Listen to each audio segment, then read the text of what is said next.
په خوست ولایت کې د دولتي ښوونځیو ترڅنګ لسګونه خصوصي ښوونځي هم فعالیت لري چې پکې زرګونه زده کوونکي زده کړې کوي او هر کال سلګونه زده کوونکي فارغوي. دا په خوست کې د الکلیم نیازي خصوصي ښوونځي د دریمې دورې د فراغت مراسم دي. هغه زده کوونکي چې په دې ښوونځي کې 12 کاله زده کړې کړي دي او نن فارغېږي وایي چې دلته ورته د نظري زده کړو ترڅنګ د ساینس او کمپیوټر په برخه کې عملي زده کړې هم ورکړل شوي دي او هیلهمند دي چې د کانکور ازموینې په ورکړې سره به د خوښې پوهنځیو ته کامیابیږي او لوړې زده کړې به کوي. دوی له هغو زده کوونکو څخه هم غواړي چې ښوونځیو څخه فارغ شوي دي چې په دې زده کړو د بسنه نه کوي او لوړې زده کړې دې ترسره کړي.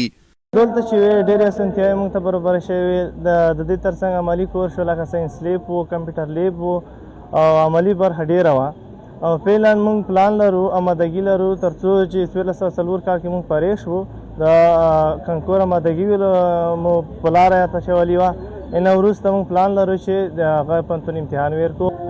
موږ ته په الکلیم خصوصي عالي لیسه کې کمپیوټر لیب شته او ساینس لیب هم و همدارنګه د ساینس لیب او کمپیوټر لیب ترڅنګ موږ ته درې میاشتنۍ چټکه آمادګي هم آماده شوې وه. د هغې ترڅنګ موږ ترجمه حفظ القرآن هم کړې ده. هغوی نه مې دا غوښتنه ده چې دوی دې تر لوړو زده کړو پورې لاړ شي ان ماسټري پي ایچ ډي پورې دې لاړ شي تر څو موږ خپل هېواد په خپله باندې جوړ کړو. انشاءالله راتلونکي کې پلان لرم آمادګي تعقیبوم او په راتلونکي کې پلان لرم چې کانکور امتحان ورکړم او د هغو اشخاصو ته هغو کسانو ته مې دا پیغام ده څوک چې تعلیم نه کوي دوی باید خواري وکړي تعلیم وکړي او څوک چې د 12 څخه فارغېږي هغه زده کوونکو ته مې دا پیغام ده چې د 12 کاله خواري وکړه نو دوی باید په راتلونکي کې هم خواري وکړي.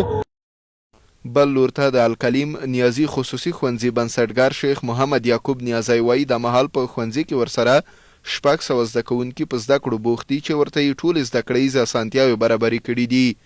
نوموړی همداراز له نورو خصوصي ښوونځیو څخه هم غواړي چې ټولنې ته د معیاري خدمات ترسره کړي او د زده کړو په کیفیت کې د لا ښه والی راولي.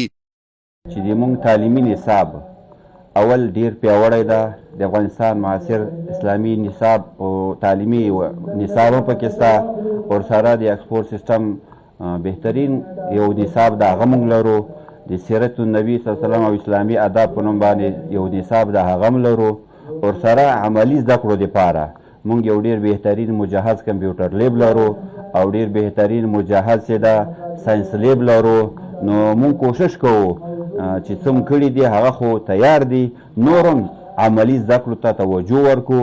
د ټول افغانستان خصوصي ښوونځیو نه هیله ده خصوصا د خوست میشتو نه چې دغه ښوونځي تجارت ونه ګڼي دا یو خدمت وګڼي د دین خدمت د وطن د بچانو خدمت او د وطن د آبادی خدمت وګڼي.